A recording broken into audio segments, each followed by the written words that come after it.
صلى الله عليه وسلم وآله الكرام أصحاب العظام شيء لله لوم الفاتحة. أعوذ بالله من الشيطان الرجيم. بسم الله الرحمن الرحيم. الحمد لله رب العالمين الرحمن الرحيم مالك يوم الدين. إياك نعبد وإياك نستعين. اهدنا الصراط المستقيم صراط الذين أنعمت عليهم غير المغضوب عليهم ولا الضالين آمين. أعوذ بالله من الشيطان الرجيم. بسم الله الرحمن الرحيم. الحمد لله رب العالمين والصلاة والسلام على أشرف الأنبياء والمرسلين وعلى آله وأصحابه أجمعين. اللهم يا عليم علمنا من علمك ما ترضى به عنا ولا تؤاخذنا بما تعلمه منا. يا عليم خلقنا بخلق العلم وحققنا بحقائق العلم. رب اشرح لنا صدورنا ويسر لنا أمورنا واحلل عقدة من ألسنتنا يفقه أقوالنا. الحمد لله رب العالمين.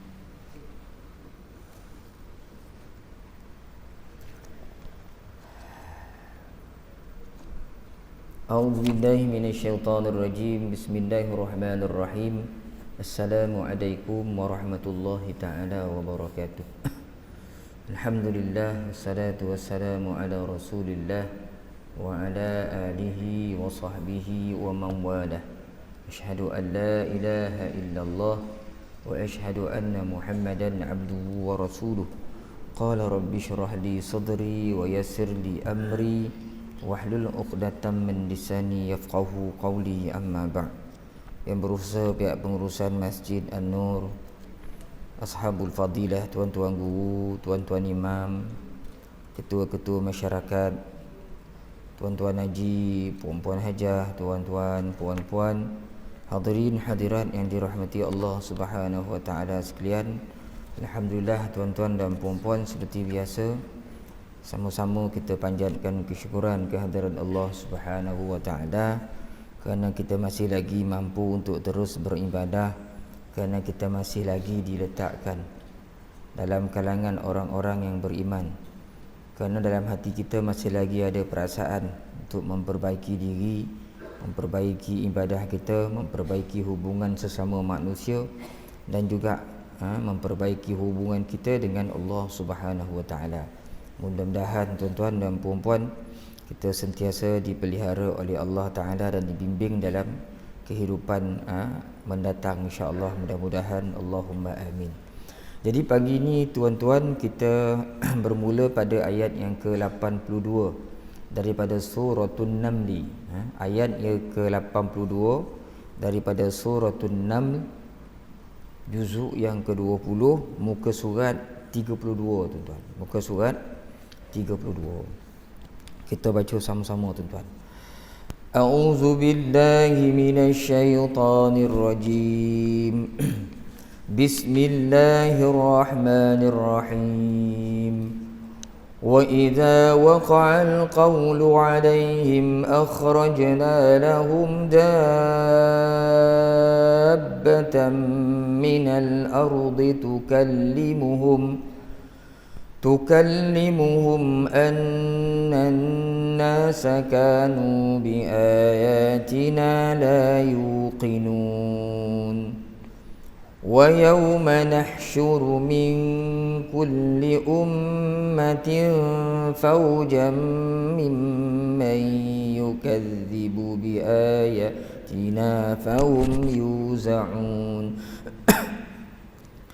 حتى إذا جاءوا قال أكذبتم بآياتي ولم تحيطوا بها علما قال أكذبتم بآياتي ولم تحيطوا بها علما أم ماذا كنتم تعملون ووقع القول عليهم بما ظلموا فهم لا ينطقون ألم يروا أنا جعلنا الليل ليسكنوا فيه والنهار مبصرا إن في ذلك لآيات لقوم يؤمنون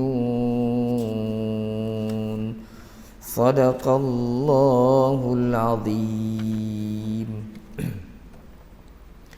وإذا وقع القول عليهم mim mati bertemu dengan hamzah izhar syafawi. Kita baca dengan jelas dan nyata. Izhar ni maksud baca dengan jelas. Jadi jelas bunyi mim tu mati. Alaihim tanpa dengung. Atau dah banyak kali saya sebutkan, semua mim yang mati kalau ada tanda mati di atasnya maka kita tidak boleh dengungkan. Wa idza waqa'al qawlu 'alaihim akhrajna jim mati. Tengah-tengah bacaan, tengah-tengah ayat. Qalqalah surah. Ada bunyi detakkan suara. Akhrajna lahum dabbah sama dengan hukum alaihim cuma berbeza huruf je. Izhar syafawi. Yang pertama tadi mim mati bertemu dengan hamzah. Yang kedua ni mim mati bertemu dengan dal. Izhar syafawi tanpa dengung. Lahum dabbah. Yang ini adalah mad lazim kalimi musaqqal. Mad lazim kalimi musaqqal. Dulu saya pernah sebut banyak kali, semua tanda bacaan dalam Quran, tanda panjang, bukan tanda bacaan. Tanda panjang tu macam ni kan. Dia bukan bagi lurus tu, bagi bengkok macam ni tu. Itu tanda panjang. Semua tanda panjang dalam Quran, tanda mad ni kita baca dengan 4 harakat. Kecuali pada tempat yang seperti ini. Dabbah. Tempat seperti ini maksud dia apa? Ada huruf mad, sama ada alif yang mati, kemudian waw yang mati, kemudian ya yang mati. Di hadapannya ada huruf bersabdu. Di sini yang mati huruf alif, kemudian ba tu bersabdu. Jadi kita kena baca dabbah. Kalau bentuk yang macam ni, tanda panjang macam ni, kita baca dengan 6 harakat sebab dia mad lazim. Sama dengan waladdallin, dad, kemudian alif huruf mad, kemudian lam yang bersabdu. Kita baca dengan 6 harakat. Begitu juga tanda-tanda panjang yang duduk di awal-awal surah di atas huruf hijaiyah, macam alif, lam, mim. Ini semua tanda panjang atas huruf ni, dia ada depan surah je. Ini semua panjang, 6 harakat. Kaf, ha, ya, ain, sad. Tanda-tanda panjang tu semua kita baca 6 harakat. Tanda panjang yang lain semua baca 4 harakat. Lahum dabbatam minal ard. Baris 2 di atas bertemu dengan mim, idgham ma'al gunnah. Setiap baris 2 di atas atau baris 2 di bawah yang tidak selari kedudukannya macam ni, maka dibaca dengan dengung. Setiap baris 2 di atas dan di bawah, kalau kedudukannya selari, baris dia tu selari, kita baca tanpa dengung. Yang ini tidak selari, kita baca dengung. Dabbatam minal ardi tukallimuhum sama juga dengan alaihim lahum dab. Mim mati bertemu dengan hamzah izhar syafawi. Tukallimuhum annan nasa. Nun, 2 nun tu. Nun yang pertama dekat nun yang kedua dekat an-nasa. Semua nun yang bersabdu dalam Quran kita baca dengan dengung qadar 2 harakat, wajibul gunnah.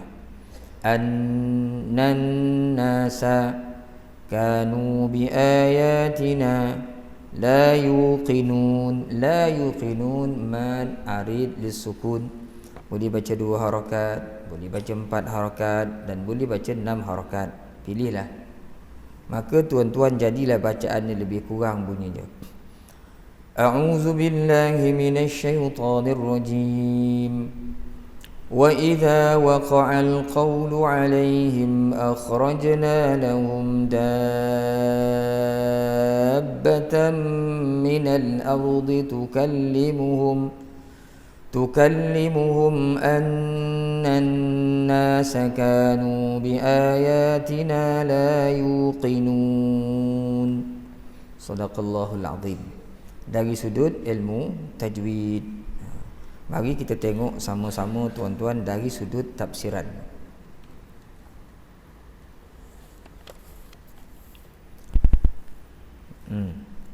Dan apabila perkataan yakni hukuman itu telah dijatuhkan ke atas mereka, kami yakni Allah keluarkan binatang dari bumi dengan mengatakan kepada mereka bahawa manusia sudah tidak yakin lagi mereka itu kepada keterangan-keterangan kami. Jadi dalam ayat ni tuan-tuan, seperti biasa, sebelum kita pergi jauh tengok apa yang dicatatkan oleh Ustaz Ahmad Sunhaji ni, kita tengok dulu, ambil dulu kefahaman ataupun maksud ayat ni. Dalam ayat 82 ni Allah Ta'ala sebut, apabila hampir, perkataan hukuman ni, apabila hampir berlakunya kiamat, besok nak kiamat, Allah Ta'ala akan keluarkan daripada bumi ni binatang. Disebut dabbah, binatang, di mana binatang tu kalau dari segi bahasa tukallimuhum ni berkata-kata kepada manusia. Dia bercakap dengan manusia bahawa manusia sudah tidak yakin lagi mereka itu kepada keterangan-keterangan kami. Manusia dah tak yakin dengan ayat-ayat Allah. Bila tu? Bila saat hampir-hampir berlakunya kiamat. Baik tuan-tuan, kita tengok apa yang dicatatkan di sini. Di sini Allah beritahu, iaitu ketika manusia telah banyak yang rosak akhlak dan budi serta perangainya disebabkan menyalahi perintah Allah, dan setengahnya pula menukar-nukarkan peraturan agama yang benar digantikan dengan yang palsu, semata-mata hendak disesuaikan dengan kehendak nafsu, maka hukuman pun Allah jatuhkan ke atas mereka, yang dibahasakan dalam ayat ini dengan lafaz waqa'al qawlu alaihim, bermakna sudah dekat saatnya kiamat. Dah dekat kiamat, dan dikhabarkan oleh Allah bahawa salah satu daripada tanda-tanda kiamat itu ialah munculnya satu makhluk yang disebut dabbah, iaitu seekor binatang yang keluar dari bumi. Binatang itu nanti dapat berkata-kata untuk memaklumkan kepada manusia bahawa banyak benar manusia yang sudah tidak percaya lagi kepada keterangan-keterangan Allah. Ini memperlambangkan bahawa bangsa binatang pun sudah mulai pandai mencaci manusia kerana buruknya pekerti mereka. Itu catatan daripada Ustaz Ahmad Sunhaji. Kata dia besok di akhir ketika mana hampir berlakunya kiamat, di saat manusia telah banyak melakukan kerosakan, orang dah tak berapa yakin dengan ayat-ayat Allah Subhanahu Wa Taala, peraturan-peraturan agama mereka langgar, mereka tukarkan, sesuaikan dengan nafsu mereka, dan sepatutnya Quran itu, peraturan agama ni disesuaikan, kita menyesuaikan diri dengan peraturan agama.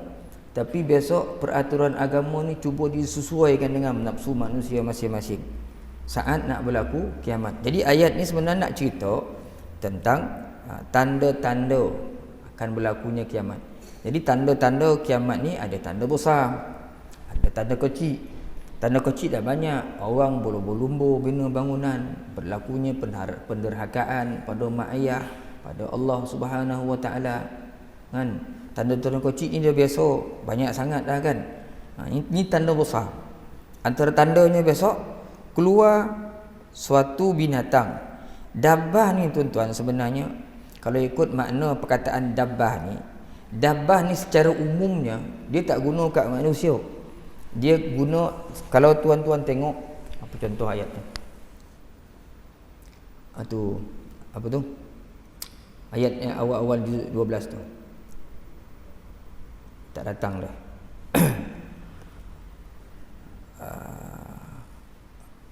Wa ma min dabbatin fil ardi illa 'ala Allahi rizquha. Tidak adalah dabbah di muka bumi ini melainkan Allah yang tentukan rezekinya. Jadi dabbah ni sebenarnya selalunya digunakan untuk binatang haiwan yang bergerak, yang berkaki ompek selalu Kalau manusia sebut manusia. Kalau dabbah ni maknanya selalunya guna untuk, setengah ahli bahasa sebut guna untuk binatang yang berkaki empat. Setengahnya kata gitu, setengahnya kata dabbah manusia ko, lembu ko, kambing ko, kaki dua, monyet ke, apa bondo dua, semua tu dipanggil dabbah. Semua itu rezekinya di tangan Allah. Ataupun disebut makhluk yang bergerak, atakan bergerak atas muka bumi ini dipanggil dabbah. Dipanggil dabbah. Jadi besok bila berlaku kiamat, hampir kiamat, dabbah ni keluar. Dan ulama-ulama sebenarnya berselisih pendapat tentang dabbah ni. Kalau dalam tafsir Qutubi saya tengok, ya 2-3 muka surat, sampai kadang-kadang tak masuk akal pula tengok. Tetapi itu pandangan ulama. Saya tak naklah kalau kita cerita dabbah ni sekarang ni sampai pukul 7.30 kan cerita dabbah ya. Kan? Jadi ulama-ulama berselisih pendapat. Ada yang kata kaki empek, ada yang kata kaki dua, ada yang kata dia orang, ada yang kata dia makhluk. Kepala sampai ke langit, kaki ke bumi, panjang. Ada yang kata dia menyakitkan manusia nanti. Jadi macam-macam qaul, pandangan-pandangan ulama disebutkan. Cuma kita tak payah nak bincang lah pasal mana dabbah tu. Memang diceritakan dalam tafsir-tafsir. Tafsir-tafsir lama, tafsir baru, semua menceritakan tentang dabbah ni, panjang berapa hasta semua tu. Sehingga tak payahlah kita nak bincangkan di situ. Cuma yang kita kena yakin di akhir besok nak berlaku kiamat, dabbah ni dia keluar. Apa benda dabbah ni? Wallahu a'lam. Tapi berdasarkan ulama dalam kitab-kitab tafsir, ada yang juga mengatakan bahawa dabbah ni dia bukan orang, dia binatang. Di mana binatang ni dia keluar dari bumi dengan mengatakan kepada manusia. Dia cakap ke manusia hari ni dah tak beriman dah dengan Allah, dah tak percaya dah. Para ulama telah bertelingkah pendapat mengenai keadaan binatang tersebut dengan riwayat yang bermacam-macam. Memang banyak tentang dabbah ni. Maka dalam tafsir Al-Maraghi, jadi Ustaz Ahmad Sanaji dia ambil daripada tafsir Maraghi, menyebutkan mengenai cerita dabbah, yakni binatang itu yang setengah para mufassirin mensifatkan dengan berlebih-lebihan tentang panjangnya, besarnya, daripada mananya ia keluar dan bila masa dia keluar. Hal ini tak dapat dijadikan sandaran yang kuat. Memang banyak, kerana dia termasuk perkara ghaib yang tidak wajib diyakini, melainkan jika sabit dalil pemutus yang datangnya dari Rasul yang maksum, terpelihara dari maksiat. Dari apa yang dinyatakan ini bermakna kita hanya wajib percaya kemunculan dabbah yang pandai berkata-kata di akhir zaman dan tidaklah wajib mempercayai ceritanya yang berlebih-lebihan. Jadi ada banyak cerita yang macam-macam lah tentang dabbah ni. Jadi kita cukuplah faham dabbah ni makhluk yang Tuhan wujudkan akhir besok bila nak berlaku kiamat. Di sini ada satu hadis dalam tafsir Munir ni, daripada Imam Muslim, kan, daripada Imam Muslim dan juga Imam Huzaifah bin Usaid Al-Ghifari, di mana Nabi sallallahu alaihi wasallam menyebutkan asyrafa alaina Rasulullah sallallahu alaihi wasallam min ghurfatin wa nahnu natadhakaru as-sa'ah faqala an-nabiy sallallahu alaihi wasallam la taqumu as-sa'atu hatta taraw 10 ayat tulu' asy-syamsi min maghribiha wad-dukhan wad-dabbah wa khuruj Ya'juj wa Ma'juj wa khuruj Isa bin Maryam alaihi salam wad Dajjal wa thalathatu khusufin khasfun bil maghrib wa khasfun bil masyriq wa khasfun bi jaziratil arab wa narun takhruju min qa'ri adad tasuqun nasa aw tahshurun nas fatabitu ma'ahum haitsu batu wa taqilu ma'ahum haitsu qalu. Nabi sebut dalam hadis, Rasulullah sebut, Rasulullah kata Huzaifah, Rasulullah muncul di hadapan kami dari kamar, dari bilik Nabi, sementara kami sedang mengingat hari kiamat. Sahabat-sahabat sedang cerita-cerita sosek-sosek tentang hari kiamat. Lalu Nabi pun bersabda, kata Nabi, hari kiamat tidak akan terjadi sampai kamu semua melihat 10 tanda. Tanda-tanda besar ni. Terbitnya matahari dari barat. Kalau hari ni terbit dari timur, tenggelam di barat. Bila nak berlaku kiamat sangat dah, matahari terbit dari barat. Kemudian keluar asap bumi ni. Kemudian ada dabbah. Dabbah yang Nabi sebut tadi, binatang melata. Dabbah. Keluarnya Ya'juj dan Ma'juj. Ini Ya'juj Ma'juj ni kita dah bahas dulu panjang lebar, Ya'juj Ma'juj ni. Keluarnya Isa bin Maryam, Dajjal, dan 3 gerhana. Gerhana di barat, gerhana di timur, dan gerhana di Jazirah Arab. Kemudian api yang keluar dari kota dan mengasak-ngasak, mengikut manusia atau mengumpulkan manusia. Api ini dia arah-arahkan orang ke satu tempat. Api itu bermalam bersama mereka. Fatabitu ma'ahum. Api itu bermalam bersama mereka dan ada di siang hari bersama mereka. Siang pun api itu ada, malam pun api itu ada. Dia tak padam-padam. Dia asal orang, arah-arah orang ke satu tempat. Itu tentang hadis Nabi yang menceritakan tentang adanya hadis tentang dabbah ini. Dan ada hadis yang menceritakan pula, dalam hadis ini Nabi menceritakan tentang dabbah ni, di mana dabbah ni keluar. Itu pun dipersihkan oleh ulama. Ulama bersihkan tempat. Sebahagian yang menyebutkan dia keluar dari Bukit Safa. Keluar daripada Bukit Safa di Makkah. Berdasarkan hadis, su'ilan Nabi sallallahu alaihi wasallam min aina takhruju dabbah faqal min a'zamil masajid hurmatan 'ala Allah taala, yakni al-Masjidil Haram. Nabi pernah ditanya, su'ilan Nabi, daripada mana? Ai min aina takhruj, daripada mana binatang ni keluar besok ya Rasulullah, dabbah ni? Nabi jawab, dari masjid yang paling dihormati, iaitu Masjidil Haram. Jadi dabbah ni keluar daripada Masjidil Haram.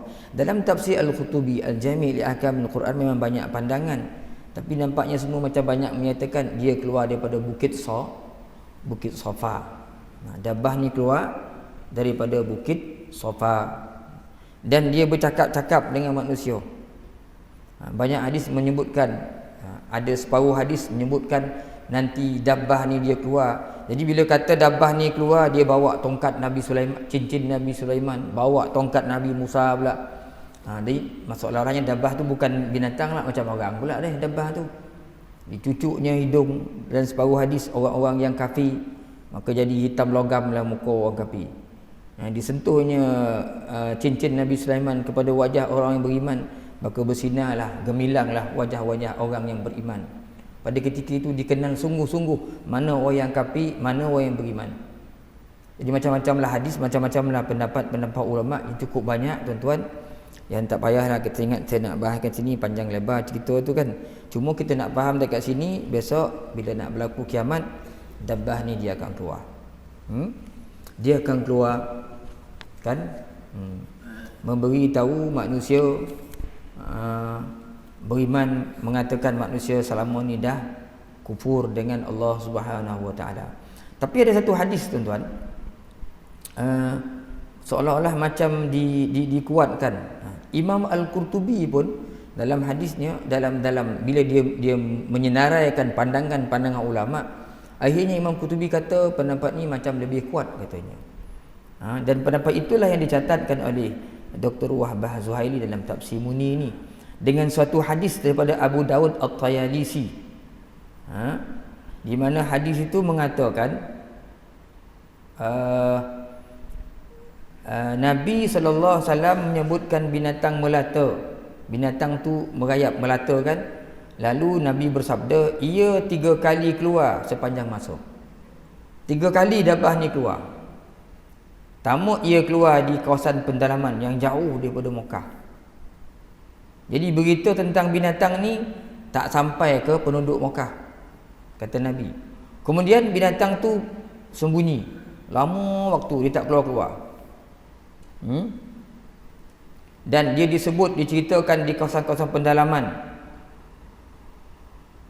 Dan akhirnya cerita tu sampai kat Mekah, cerita tentang dabah ni, kata Nabi. Kemudian ketika orang duduk di Masjid Haram ramai-ramai, tengah-tengah duduk di Masjidil Haram, binatang ni keluar sambil berbunyi. Disebut dalam ni wahiya tarhu baina rukni wal maqam. Dia keluar dan dia tarhu. Tarhu ni dari segi bahasa, tarhu ni hanya digunakan, tarhu ni bunyi yang keluar daripada mulut unta. Jadi seolah-olah nak beritahu sini, mengatakan bahawasanya dabah tu iaitu seekor unta. Jadi ada kisahnya disebut pada zaman Nabi Saleh alaihi salam, orang bunuh unta Nabi Saleh ni. Ada anak ni lari menyelamatkan diri, dan Allah Ta'ala bukakan batu, dia masuk dalam batu tu. Dan satu hadis, kemudian dia tak keluar-keluar. Dan seketika kemudian hampir kiamat, dia keluar, Allah Ta'ala akan keluar dia betul-betul di Masjidil Haram sambil mengitai-ngitaikan kepalanya, buang debu. Ketika itulah disebutkan di sini, dia keluar sambil tarhu ni bunyi unta ni, bunyi. Tak tahu saya sebenarnya bunyi dah. Kan? Dia keluar di antara rukun Kaabah dan makam Ibrahim sambil mengibah-ibahkan tanah kat kepala. Maka ketika itu orang pun lari. Lari. Jadi hadis ni, kata Dr. Wahbah Zuhaili dalam tafsir dia, hadis ni menunjukkan bahawa binatang itu ialah anak unta. Anak unta, kerana perkataan tarhu itu biasanya digunakan oleh unta. Seperti mana yang saya sebut tadi. Dan ini sebenarnya diambil juga daripada tafsir Qurtubi. Wallahu alam. Tak tahu apa sebenarnya cerita dabah ni. Dulu ada juga macam kecil-kecil orang kata dabah ni dia banyak, dia keluar, dia merosakkan bumi ni, dia makan semua benda-benda yang hidup. Wallahu alam. Cuma yang pasti dia keluar dan dia akan berkata-kata dengan manusia. Kata-kata dengan manusia. Wallahu alam, tuan. Kemudian pada ayat yang ke-83, pada hari itu kami Allah kumpulkan dari tiap-tiap umat sekumpulan orang-orang yang mendustakan keterangan-keterangan kami, dan mereka dibahagi-bahagi. Sehinggalah apabila mereka itu datang, ayat 84, Allah bertitah berfirman, adakah kamu mendustakan keterangan-keteranganku, sedangkan pengetahuan kamu belum meliputinya, atau apakah yang telah kamu kerjakan? Kemudian Allah Ta'ala menerangkan kepada orang-orang yang mendustakan kedatangan hari kiamat dan tanda-tandanya, iaitu pada hari kiamat kelak semua umat manusia akan dihimpunkan di mahsyar. Lepas binatang ni keluar, berlaku kiamat, manusia ni semua besok akan dihimpunkan di mahsyar.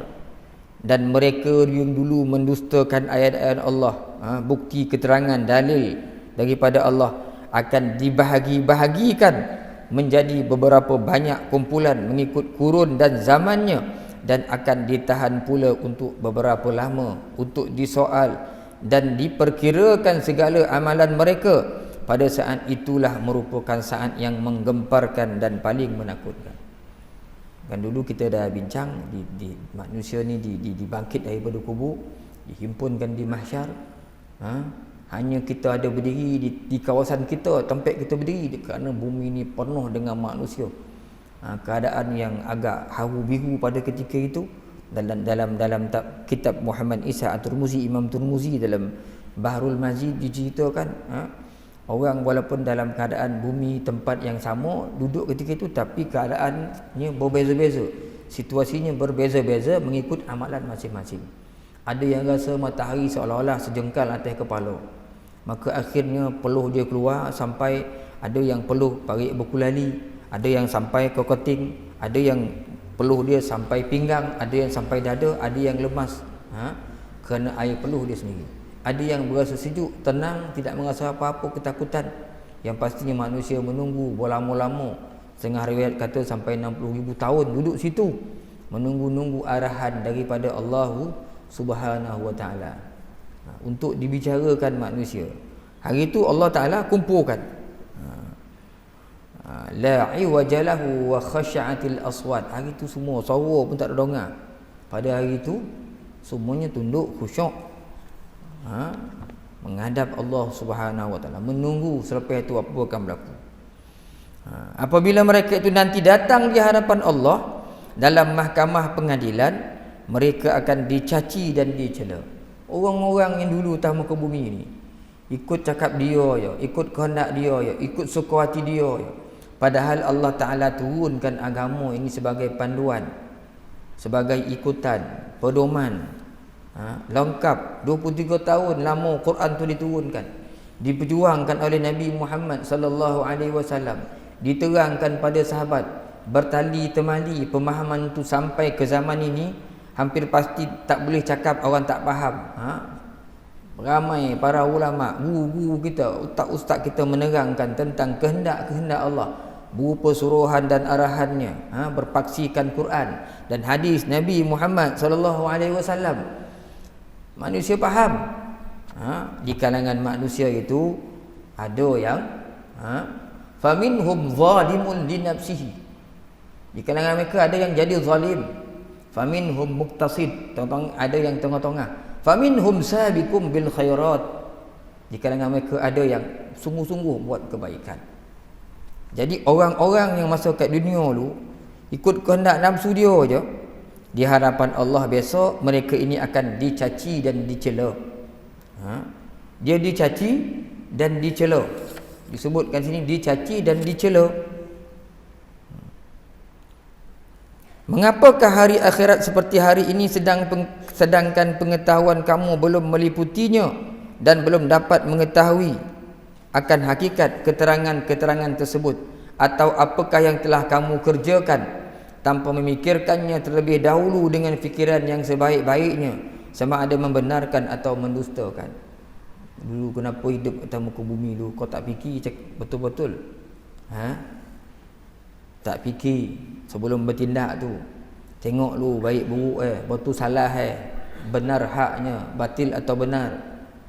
Besok jelasnya jika hendak mengambil suatu keputusan, fikirlah terlebih dahulu masak-masak sebelum membenarkan sesuatu keterangan atau mendustakannya. Atas muka bumi ni tuan-tuan, hidup ni fikir dulu. Fikir macam mana? Dulu kita pernah sebut akal manusia memang cerdik, tetapi akal manusia ada kalanya kadang-kadang melakukan kesalahan. Betul baiknya duduk suatu perkara bukan berdasarkan akal manusia, tapi betul baiknya suatu perkara berdasarkan apa yang disebutkan oleh Allah. Apa yang Quran sebut betul, betul lah. Apa yang hadis Nabi sebut betul lah. Bukan berdasarkan akal kita. Kerana akal kita ni mesti dipandu dengan wahyu, barulah akal tu betul. Baik itu Nabi bila turun, Allah Ta'ala tak bagi Nabi akal semata-mata, tapi ada panduannya. Keadaan akal manusia ni terhad kebolehannya. Diturunkan Al-Quran, diturunkan hadis, wahyu kepada Nabi sebagai pedoman dalam bertindak, dalam kehidupan. Jadi betul salah ni bukan otak kita yang menentukan. Betul salah ni pandukan Quran, berpandukan hadis. Sehingga besok di hari akhirat ni, pada hari itu, saat itu Allah Ta'ala sebut hadza yaumul la yantiqun. Hari ini hari di mana saat mereka tidak dapat berbicara. Manusia tak bercakap hari itu. Semua senyap, tak boleh nak cakap apa-apa. Hak menentukan sesuatu pada ketika itu di tangan Allah Subhanahu wa taala. Wa waqa'al qawlu 'alaihim bima zalamu fahum la yantiqun. Dan jatuhlah sudah hukuman yang dititahkan ke atas mereka disebabkan mereka zalim sedangkan mereka tak dapat bercakap. Yakni sudahlah sampai masanya hukuman Allah dijatuhkan ke atas orang-orang yang mendustakan keterangan-keterangan Allah itu disebabkan kesalahan mereka menjadi orang-orang yang zalim. Sedangkan mereka tidak pula dapat bercakap untuk memberikan hujah-hujah bagi mempertahankan diri mereka. Allah Ta'ala tak bagi bercakap. Allah Ta'ala jatuhkan kesalahan-kesalahan. Dulu dah lama panjang atas muka bumi bertahun kau hidup, bagi Nabi, bagi Rasul, bagi orang alim, bagi guru-guru, faham sungguh. Tetapi manusia menjadi orang-orang yang zalim di akhirat. Atas muka bumi banyak sangat engkau cakap. Di akhirat, hadza yaum la yantiqun. Mereka tak dibenarkan lagi bercakap pada hari itu. Sedang mereka pula tidak dapat bercakap untuk memberikan hujah, maka hukuman tersebut berupa kemurkaan Allah dan kebenciannya. Di samping itu mereka akan diseksa dengan seksaan yang pedih. Di hari akhirat besok, orang-orang yang mendustakan ayat Allah, orang yang tak berapa nak minat bona dengan agama ni, dengan isi agama ni. Akhir zaman ni tuan-tuan, manusia bukan tak ikut agama, ikut, tapi ikut tak penuh, ikut separuh-separuh. Afatu'minuna bi ba'dil kitabi wa takfuruna bi ba'd. Allah Ta'ala tanya dalam surah Baqarah, adakah kamu beriman separuh saja dan separuhnya lagi kamu kufur? Kau beriman separuh, kau ikut separuh ke? Fama jazaa'u man yaf'alu zalika illa khizyun fil hayatid dunya wa yaumal qiyamati yuradduna ila asyaddil azab. Tak adalah orang buat kerja, ambil Quran sekorek, buat sekorek, tinggal sekorek ni, kata Allah, melainkan di dunia dia pasti ditimpa kehinaan, di akhirat besok Allah Ta'ala masukkan dia dalam azab yang cukup dahsyat kerana meninggalkan Al-Quran. Nabi nak sampaikan Quran pada kita ni tuan-tuan, terpaksa berporang-porang, terpaksa meninggalkan tanah air Mekah yang dicintai, hijrah, kan, nak pastikan agama ini sampai. Tetapi tak kala agama ini sampai kepada umatnya di akhir zaman ini, sebahagiannya ambil endah tak endah. Padahal Nabi pernah patah gigi, Nabi pernah jatuh lubang, Sayyidina Ali tarik naik balik, Nabi dilolah di orang kafir, nak sampaikan agama ini, sukar. Akhirnya orang akhir zaman ni mempermudah-mudahkan urusan agama. Yang itu besok di akhirat, kan, manusia-manusia seperti itu yang mengingkari arahan Allah dan kehendak-kehendak Allah, tidak patuh pada arahan agama ni, mereka semua besok akan diazab oleh Allah Subhanahu wa taala. Nauzubillahi min zalik tuan-tuan. Nauzubillahi min zalik. Bandingan ayat ini samalah dengan ayat 35-36 surah Al-Mursalat. Hadza yaumu la yantiqun wa la yu'zanu lahum faya'tazirun. Inilah hari yang ketika itu mereka tidak dapat bercakap dan kepada mereka tidak diberikan keizinan sehingga mereka dapat mengemukakan alasan. Hari ini tak bercakap dan hari ini tak diizinkan untuk mereka bercakap dan tak diizinkan untuk ya'tazirun, nak minta maaf, nak beri alasan, tak ada dah hari itu. Itu sebab tuan-tuan dan puan-puan, masa kita hidup dalam muka bumi ni, kita nak selamat senang ke satu je, kan? Apa bondo yang kita nak buat, kita ikutlah agama kita, arahan daripada agama kita, yakni Quran, yakni hadis, pandangan-pandangan ulama, ijtihad para ulama yang lebih mengetahui daripada kita. Tuan-tuan nak buat apa pun, dia tak habis, tak selesai cerita ketaatan kepada Allah ni hanya sekadar tuan-tuan sembahyang subuh 2 rakaat, zuhur 4 rakaat. Tuan-tuan tak pernah buat subuh 8 rakaat. Ya betul, itu satu bentuk ketaatan, betul itu. Dia tak habis ketaatan sekadar puasa bulan Ramadan, menutup aurat, berbuat baik pada kedua ibu bapa, sekadar tu puai haji, rukun Islam ya, yang itu ya. Ada banyak lagi urusan dalam dunia ni, dalam hidup ni, semuanya mesti berpandukan pada agama, pada Quran. Apa-apa pun yang tuan nak buat, kan? Apa-apa pun nak buat, semua urusan ni dipandu. Nak pakai baju pun disuruh baca doa. Nak terberak pun ada cara terberak. Nak makan pun Nabi tunjuk macam mana cara makan. Kau nak berniaga jual beli, Nabi tunjukkan cara jual beli. Kau nak porang, Nabi tunjukkan cara porang. Kau nak berkahwin, Nabi tunjukkan cara kahwin. Kau nak didik anak, Nabi tunjukkan cara didik anak. Dalam Islam semua ada. Apa sahaja yang manusia nak buat. Kau nak musafir, Allah Ta'ala cerita macam ni cara musafir. Kau nak berhutang, berhutang macam ni cara berhutang, macam mana nak bayar hutang. Semua dalam Quran Allah Ta'ala cerita. Hampir pasti, memang pasti tak ada bondo dalam dunia ni yang tak ada agama tak tunjuk. Semuanya. Jadi orang yang selamat adalah orang yang betul-betul patuh mengikut arahan, kehendak-kehendak agama. Apa pun nak buat tuan, semua kena lihat agama. Kena lihat agama. Jangan ikut nafsu kita. Bolehlah nak ikut nafsu, besok-besok kita dihimpunkan di sini dalam perkataan kita dihina, dicela oleh Allah Subhanahu Wa Taala. Bukan payah. Dan saya yakin manusia dalam kehidupan akhir zaman ni ramai yakin, tetapi kemahuan, kehendak nafsunya mengatasi kehendak iman dia. Itu sebab akhirnya manusia ni jadi bercelaru, jadi macam-macam. Semuanya memikirkan kepentingan hidup di atas muka bumi ini. Kepentingan dunia itu mengatasi kepentingan akhirat. Itu yang berlaku. Jadi apa pun yang kita nak buat, semuanya mestilah berpandukan kepada tunjuk agama. Apa yang saya kait sikitlah sekarang ni. Saya selalu sebut ke Jamaliah, saya sebut kita sekarang ni duduk di musim sejuk dan panas yang jarang berlaku. Sebelum ni tak ada kat Malaysia. Sekarang ni kita duduk di musim sejuk dan panas sahabat. Sejuk sebab musim hujan, panas sebab musim pilihan raya. Betul kan? Sejuk dekat musim hujan, panas sebab musim pilihan raya. Tengok hari ni. Kita akan jumpa nanti dalam YouTube ke dan apa, tengok bagaimana dahsyat dan hebatnya saudara-saudara Islam kita memburukkan saudara-saudara Islam yang lain. Tuan-tuan. Kan? Kadang-kadang kita heran, orang putih dia pun bersiasah juga. Saya kono perkataan bersiasah. Kan guna berpolitik, orang ustaz tu cakap politik dalam masjid dia. Mana ada larangan cakap politik dalam masjid? Nabi bincang orang pun dalam masjid. Kan? Jangan terima cakap orang putih bila kita siasah kita politik, ini bagi kita orang agama ni duduk tapi dia tak layak bincang, dia tak reti tu. Siapa khabar tak reti. Nabi ajar kita politik awal-awal lagi Nabi ajar. Amih nak cakap ni. Nabi ajar kita politik dalam sejarah hidup dia.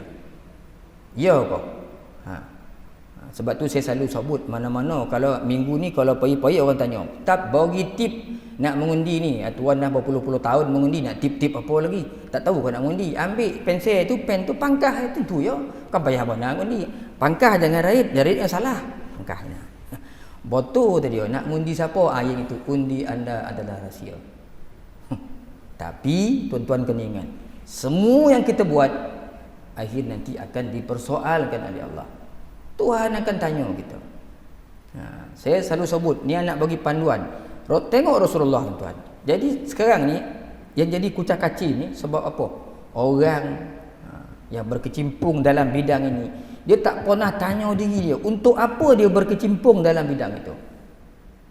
Saya sebagai cikgu, ustaz, orang tanya, kenapa ustaz jadi ustaz? Sejak tingkatan 1 lagi saya dah berniat nak jadi guru agama, kerana saya minat tengok ustaz-ustaz dia mengajar. Niat saya nak mengajar sama, nak bagi faham orang agama. Biar orang faham agama ni aman dunia ni. Kalau agama ni orang faham, dunia ni aman. Tu niat kita. Kita faham kenapa kita berkecimpung dalam bidang ni. Cuba tanya orang yang berkecimpung dalam bidang ni pula, yang mencari kuasa ni, faham tak dia kenapa dia berkecimpung dalam bidang tu? Nak bagi tahu sikit hari ni. Sebab nampak semua macam tak faham. Macam tak faham. Okey, kalau tak faham, mari kita sama-sama tengok. Kalau kau tengok orang lain kan dia tak layak. Nak tengok ni ustaz, nak tengok cerita siapa ni? Nak faham bidang ni, kita nak tengok cerita siapa? Kita kembali kepada Quran. Quran sebut laqad kana lakum fi rasulillahi uswatun hasanah. Sungguh dah ada qad, dah kuat dah, tambahlah lagi laqad. Pada diri Nabi itu ada ikutan contoh yang baik. Bagi siapa? Liman kana yarjullaha wal yaumal akhir.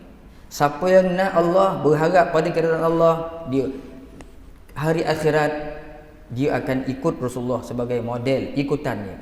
Meh kita tengok sama-sama bagaimana Rasulullah berpolitik, supaya orang faham kenapa dia berkecimpung dalam bidang politik.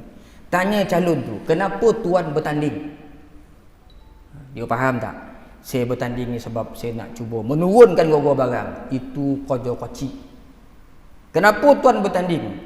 Saya bertanding sebab saya nak bela nasib rakyat. Itu pun urusan kocik. Ada urusan yang lebih besar yang Nabi ajar kita. Sebab itu Islam ajar dalam bidang siasat ni. Bila orang berkecimpung dalam bidang ni, kita bukan orang siasat, orang politik. Tapi kita bukan makna kita tak reti berpolitik. Kita reti, tapi kita tak masuk bidang tu.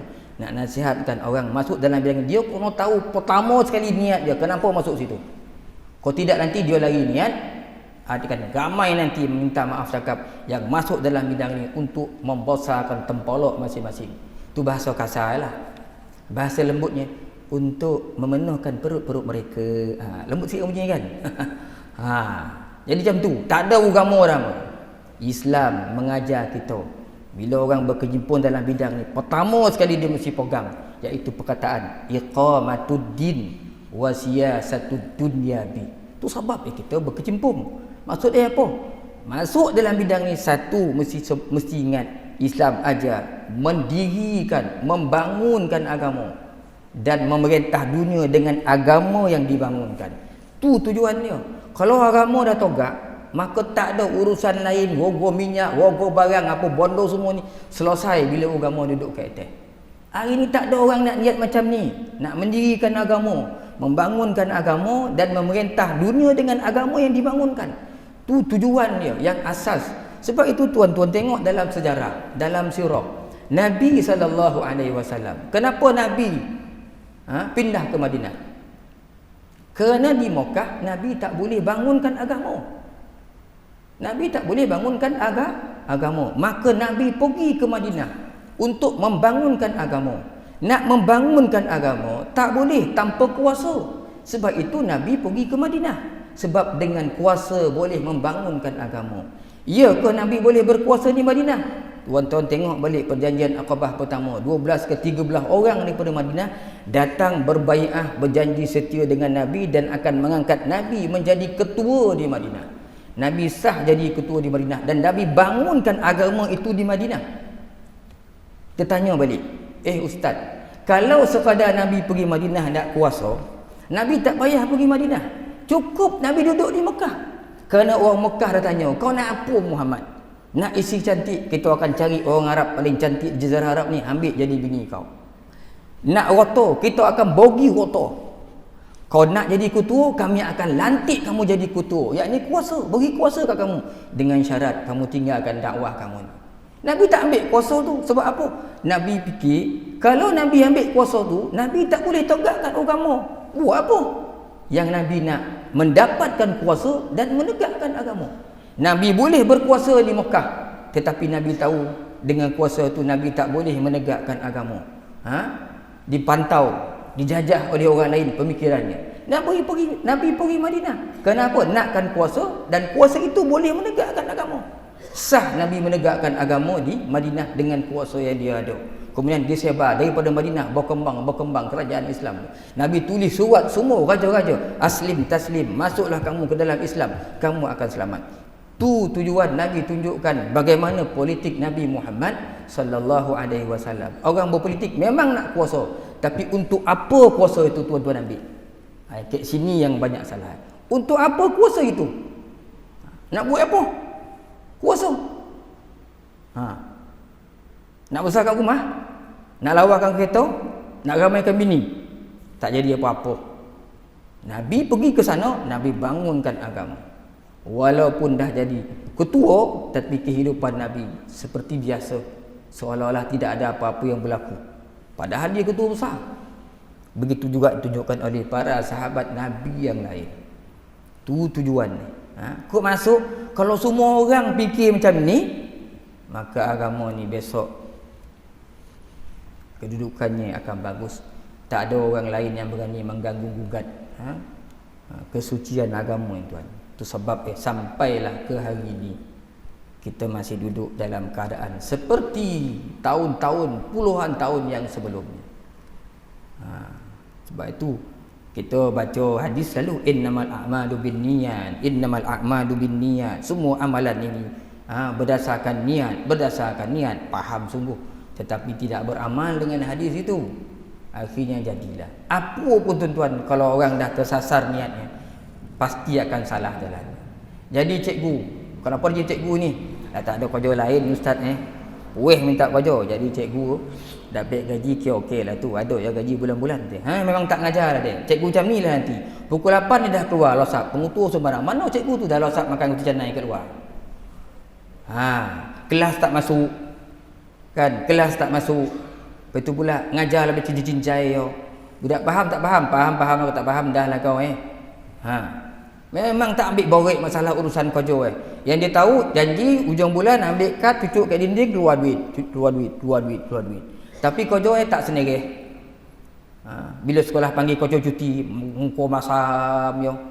Jatuh dagu ke bawah. Lepas tu lah habis dicarut-carut pengutur dia, carut-carut cikgu. Tak ada sedara ke sekolah ni. Habis Sabtu Ahad pagi petang siang malam nak ke sekolah ni. Ini jenis cikgu tu bila tersasar niat. Itu contoh kat cikgu. Tengok contoh-contoh lain sama juga lah. Orang kerja kat kilang, orang kerja kat apa, semualah kalau niat tersasar memang tak betul jalannya. Sebab niat awal lagi dah salah dah. Begitu jugalah yang bergiat dalam bidang ini. Sebab itu kita doa sama-sama pada Allah. Mudah-mudahan kita boleh mampu doa itu tuan. Kita mampu doa je. Mudah-mudahan Allah Subhanahu Wa Taala menjanjikan pada kita meletakkan nanti setelah habis pilihan raya ni ketua-ketua yang adil, ketua-ketua yang dalam diri dia tinggi keinginannya untuk memertabatkan agama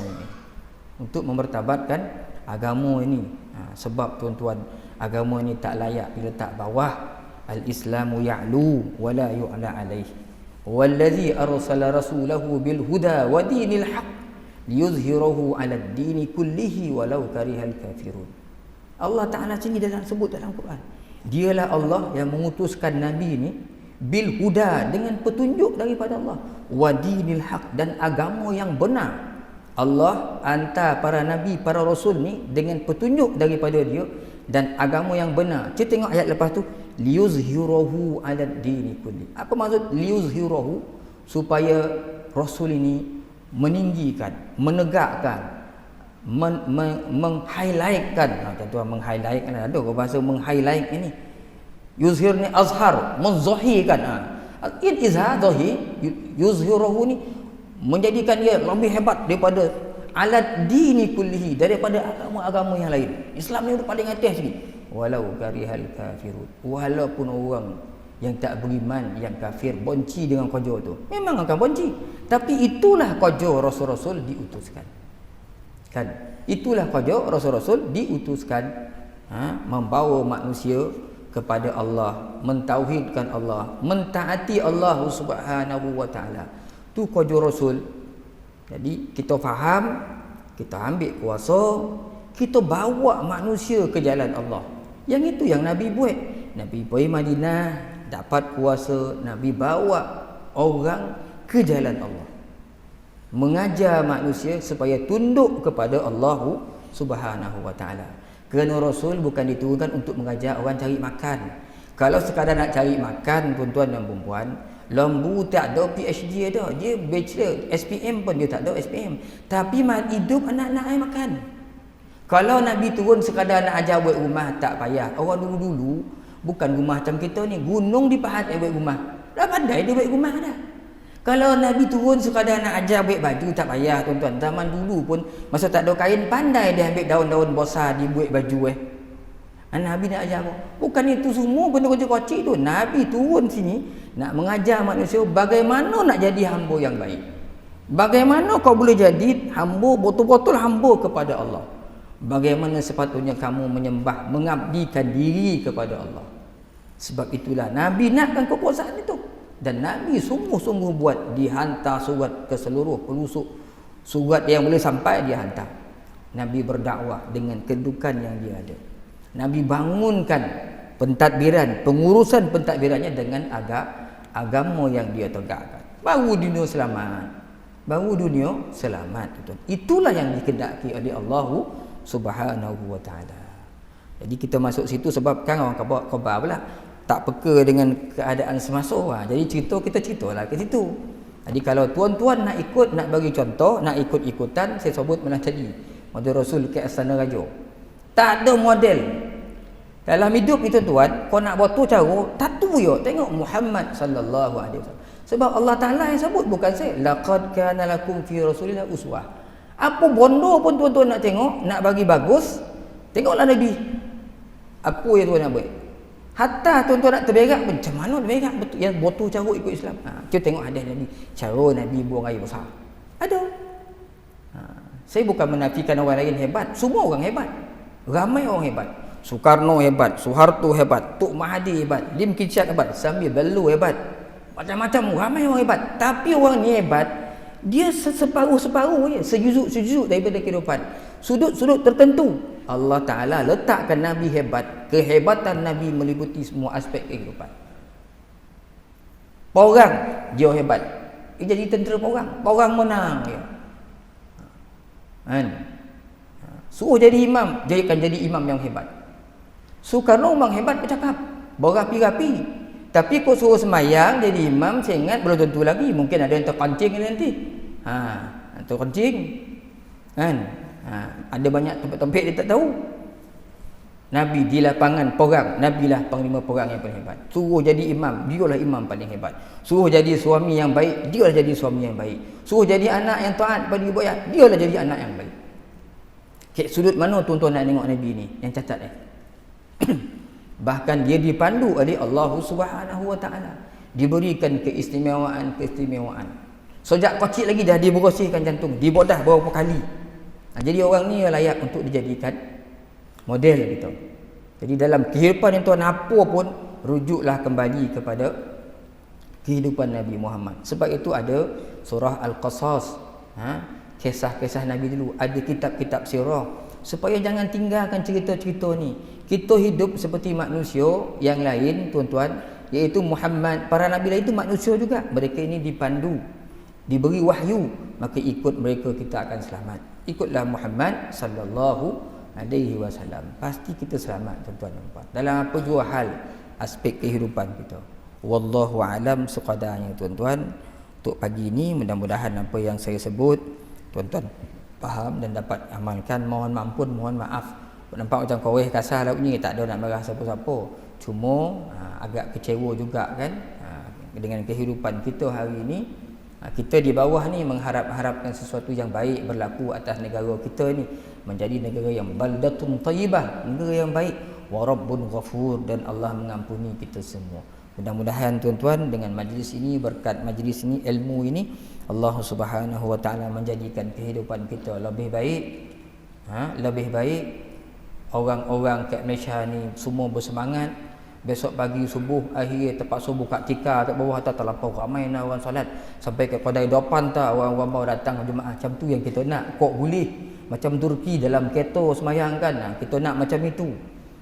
Bila majlis kek ni, dokek masjid suruh berabut-rabut, nak duduk tak ada tempat, marah-marah orang. Macam tu kita nak. Bila suruh buat tarawih, terpaksa pula pasang kemah-kemah sampai keluar, terpaksa kikih pula hutan-hutan tu orang nak sembahyang tarawih beramai. Harap macam tu lah. Jadi macam tu kita mohon, mudah-mudahan ringgit makin naik, taklah makin jatuh kan. Ya, dunia pun kita pakai, akhirat pun kita nak, tu lebih utama kan. Jadi kita doa mudah-mudahan berkat majlis ilmu ini Allah Subhanahu wa taala menjadikan kehidupan kita lebih baik pada masa-masa akan datang, mudah-mudahan insya-Allah.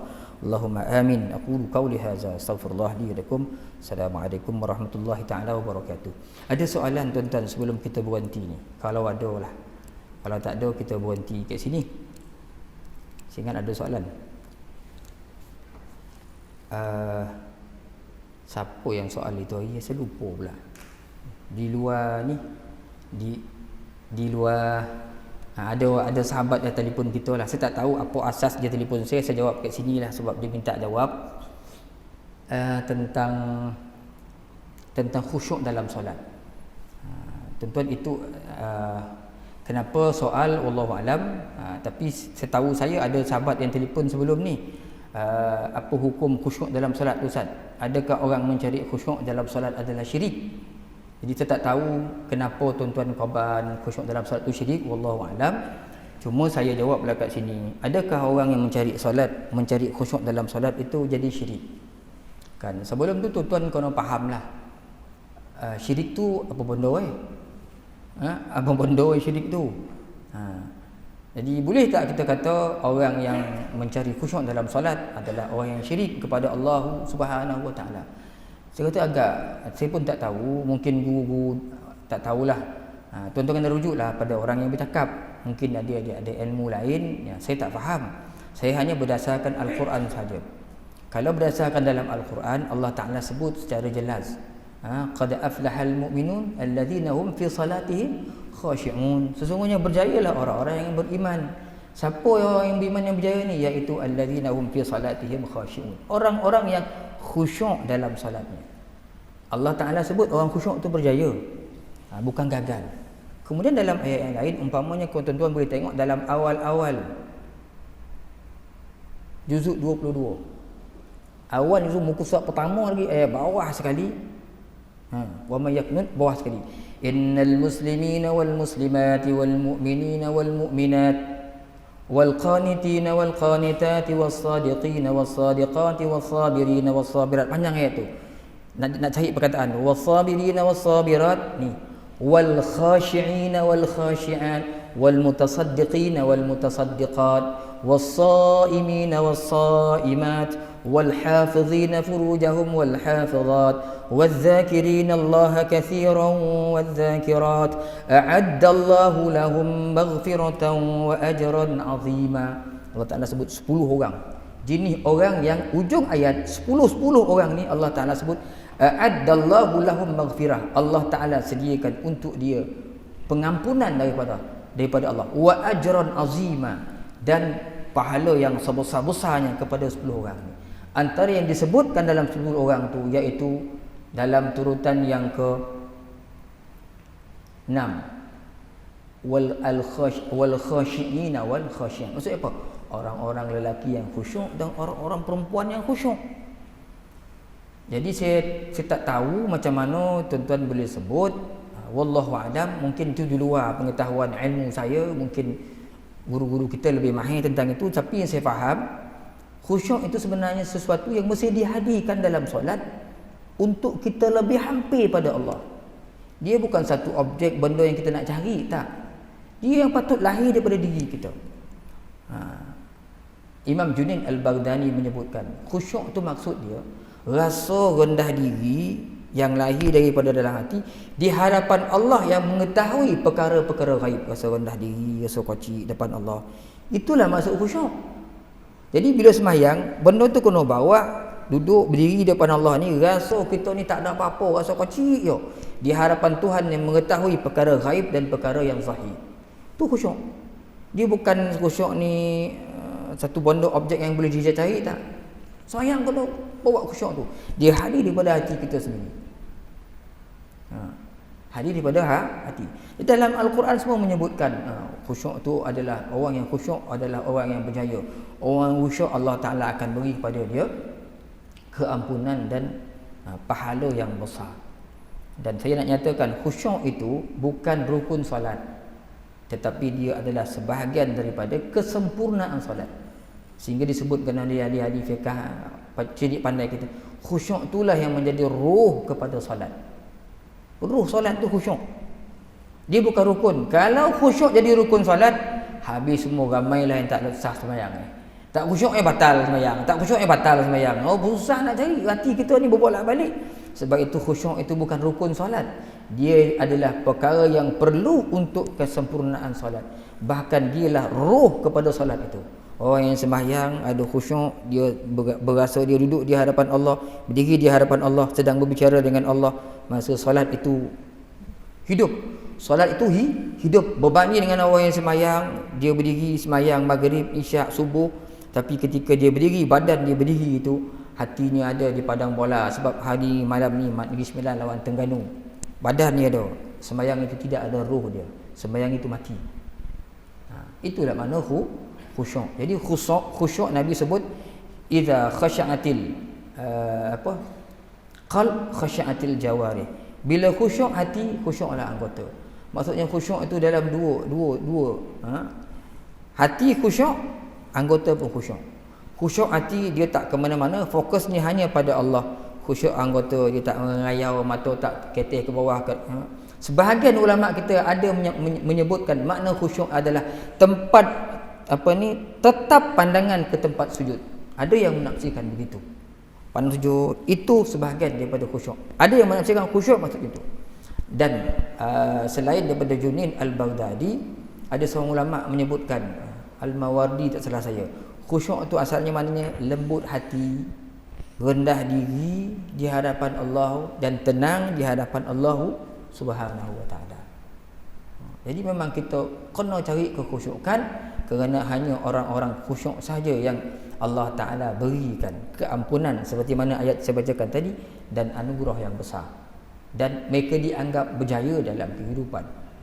Wallahu a'lam. Tuan-tuan, sekadarnya kita berhenti kat sini, dan panjang umur, murah rezeki, insya-Allah. Kita akan sambung pada minggu-minggu akan datang, insya-Allah. Hari ni 30 bulan tuan-tuan ya.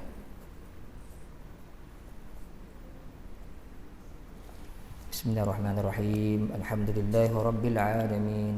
Wassalatu wassalamu ala asyrafil anbiya wal mursalin wa ala alihi wa ashabihi ajma'in. Allahumma zidna ilman nafi'a warzuqna fahma. Allahumma rzuqna fahman nabiyyin wa hifzal mursalin birahmatika ya arhamar rahimin.